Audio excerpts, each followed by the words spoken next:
Outside of her role in the actual story of Final Fantasy XV, Lunafreya is arguably the most controversial character in the history of the Final Fantasy franchise, and it's for one simple fact: she wasn't supposed to exist.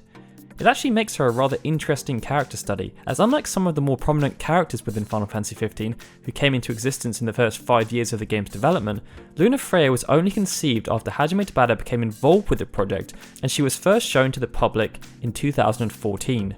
Despite this, and the fact that there was so much controversy around her character reveal, she has gone on to become a popular figure, and it was therefore no real surprise that following my Ignis video, there were a ton of requests for me to cover the story of Lunafreya next, and I mean a ton. Like my 2 previous videos, which focused on Ignis and Ravus, I will therefore be looking to shine a light on the hidden depth of Final Fantasy XV's story, and this time, I will be using Lunafreya. To lead into this video, I will therefore simply state that I believe Lunafreya Nox Fleuret is the most pivotal character in the Final Fantasy XV universe. And no, it's not because Takeshi Nozui noted that she is the keystone of Final Fantasy XV as she connects the game with Kingsglaive and Brotherhood. It's much deeper than that. I'd also note that while there are a lot of cases for Lunafreya being a strong female character in this video, my main objective is to convince you of just how much of a crucial role she plays in the game's story, and I hope this will allow you to gain a whole new appreciation for her depth as a character, something which I know there have been question marks about due to her lack of screen time. This video will therefore feature a lot of Lunafreya's story, as I look to justify the importance of her role within the game's narrative, but it won't necessarily be in order. I'll also be splicing an opinion to highlight specific points. Before we begin though, I do need to point out that this video is going to be very spoiler heavy, so if you haven't got very far into the game, definitely pause this video for now and come back later, as there are going to be some pretty hard hitting things covered. Please also be sure to like this video and subscribe for more awesome content in the future, and if you'd like to see more videos like this produced, please consider supporting us on Patreon. Alright, here we go. So yeah, I'll preface all of this with a brief history lesson that I think everyone knows about. Stella Nox Fleuret was one of the characters in the original cast of Final Fantasy Versus 13, and was even shown in this piece of prominent artwork following the rebrand to Final Fantasy 15. But in reality, not much was ever actually known about her character, even if there were big plans for her. Back before she even had a name, and was simply referred to as Skirt Girl, Nomura noted that she would be the main female character, and not just that, she would be the first female character that will stand out from the ones that came before. And I mean, I'm not sure if it happened how he envisioned, but that did end up being true.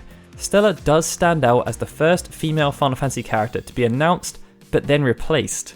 When Versus 13 became 15, they had to make some tough decisions relating to the plot, and as Tabata noted, the role of the heroine in Versus 13 was different from the role of the heroine in 15.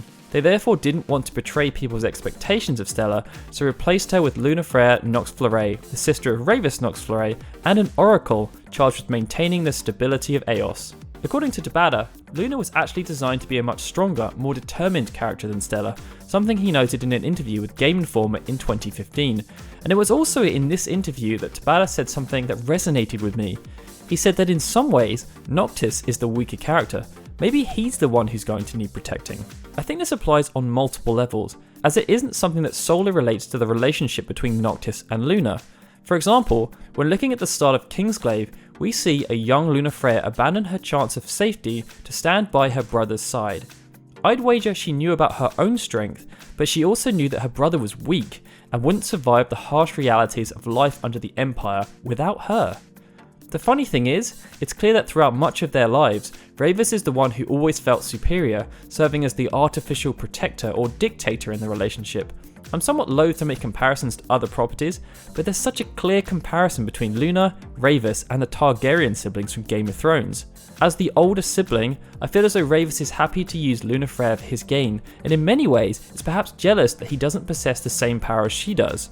It means that despite the fact Lunafreya willingly relinquishes her freedom, their early lives are dictated by the decisions made by Ravus. I mean, they are essentially both living in shackles following the invasion by the Empire, albeit with some freedoms, but Lunafreya ultimately has to abide by not only the Empire's rules, but also Ravus's. This is clear in the first scene where we see a grown-up Luna. She is looking to leave Tenebrae in secret, but Ravus barges in and notes that he did not remember granting her permission to leave her quarters. He also adds that his heavy hand is for her own good. It's difficult to understand how much Luna is restricted by Ravus.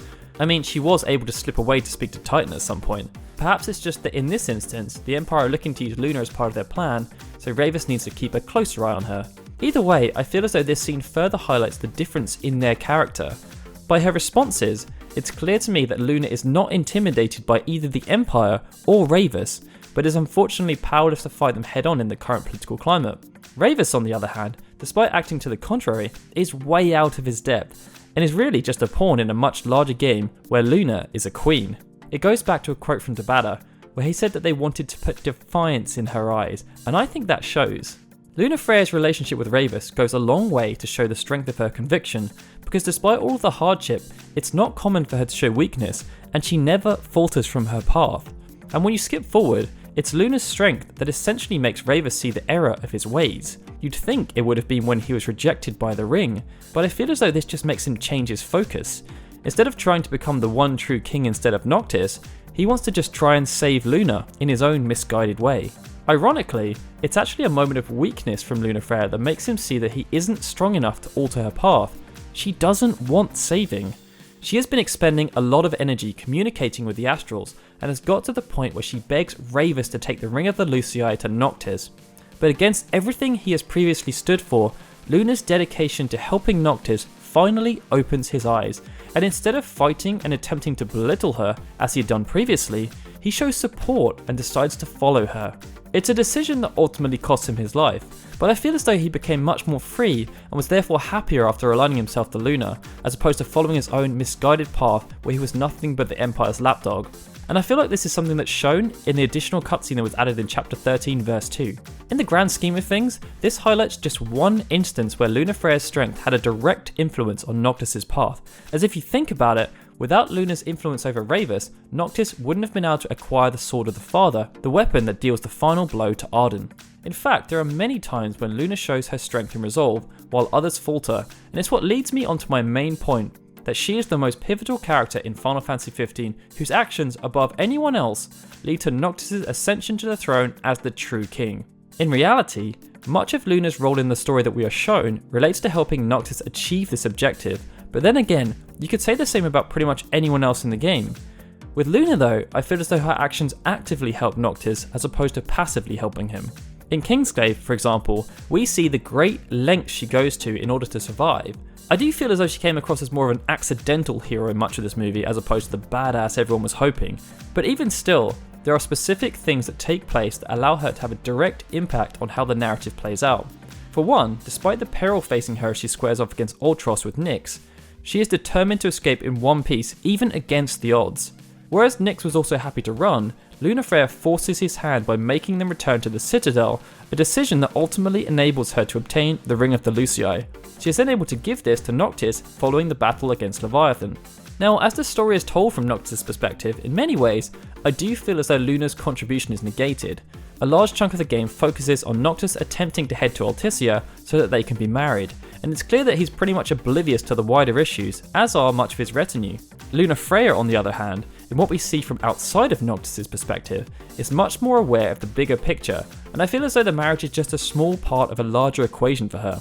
Yes, she cares deeply about Noctis due to their shared time together as children, but her main motivation is to help Noctis fulfill his potential. She thinks first as the Oracle, not as his friend or lover. Even when Noctis is staying in Tenebrae, following the incident with Amaryllis, it's Luna Freya who tells Noctis for the first time that he will be the true king chosen by the crystal that will banish the darkness from the world. He doesn't really comprehend this at the time, and apparently it never really sinks in until after she's dead, but I found it interesting that she was focused on trying to actually educate him about things that weren't superficial in the grand scheme of things. I think it's why there's a much stronger case for Luna Freya being the most pivotal and influential character in the game, as opposed to other characters like Regis, Ardyn, Ignis, Gladiolus, or even Cindy and Cid. Ignis and Gladiolus, for example, are focused on making sure Noctis is fit for purpose to rule the kingdom of Lucis as both an academic and a fighter.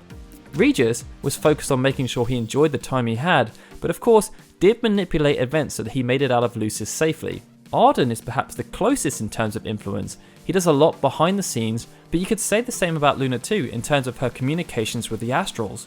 I just don't feel as though Ardyn has any real influence over Noctis' development, and is instead just waiting for things to align. He pulls plenty of strings with the Empire, but I feel as though he just opens doors for Noctis, as opposed to actually teaching him or helping him get better. He doesn't show him how to get through the door.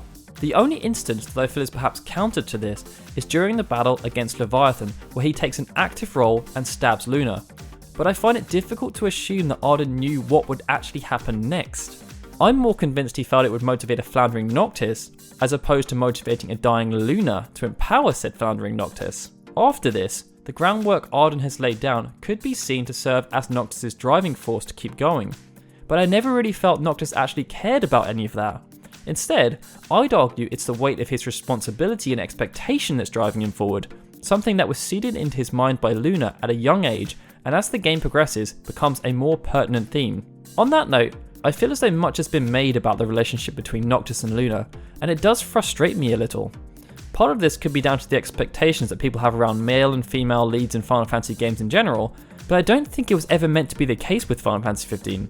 You can tell from what we see that there is a connection there, but it feels more like one of a close friendship than a romance. I'm not sure how many of you will agree, as the super happy ending sequence exists with them both together, and they do seem like a good couple, but throughout everything that happens, I feel as though Lunafreya acts more like a best friend and protector than his romantic partner. Yes, they were due to get married, but it was arranged for political reasons. Then again, there is absolutely nothing wrong with marrying your best friend. I mean, I did it. Yay! But it goes back to that original quote from Tabata. Many people see Noctis as the hero of Final Fantasy 15, and by the end of the game, he has actually grown to the point where that can very much be considered true. But the influence of Luna cannot be understated, as until her death, Luna is doing everything she possibly can to prepare and protect him for what's to come. So yeah, to summarise, I feel as though Lunafreya's actions were much more pivotal to the proceedings of Final Fantasy 15 than anyone else. There are numerous times where her actions have direct consequence, whether that's obtaining the Ring of the Lucii and then delivering it to Noctis, rousing the Six, influencing Ravus, allowing Noctis to obtain the Sword of the Father, or empowering Noctis by summoning the Power of Kings. They are all fundamental in aiding Noctis on his quest to fulfill his potential. Having said that, I do feel as though they could have done a better job at portraying Luna throughout the story. The small snippets we receive, along with her role in Kingsglaive, just feel disjointed, and given the significance of her character, this to me was very disappointing. It's a common issue with the game's narrative as a whole though, but it's also down to the expectation they created around her as a character before the game's release. The delivery just meant that the relationship between the characters from the actual narrative itself was hard to grasp. We're told they have this deep bond, but it's never really portrayed so that we can actually understand it for ourselves. And it's a similar situation to the relationship between Noctis and Regis. So that's my argument for why Lunafreya Nox Fleuret is the most pivotal character in Final Fantasy 15.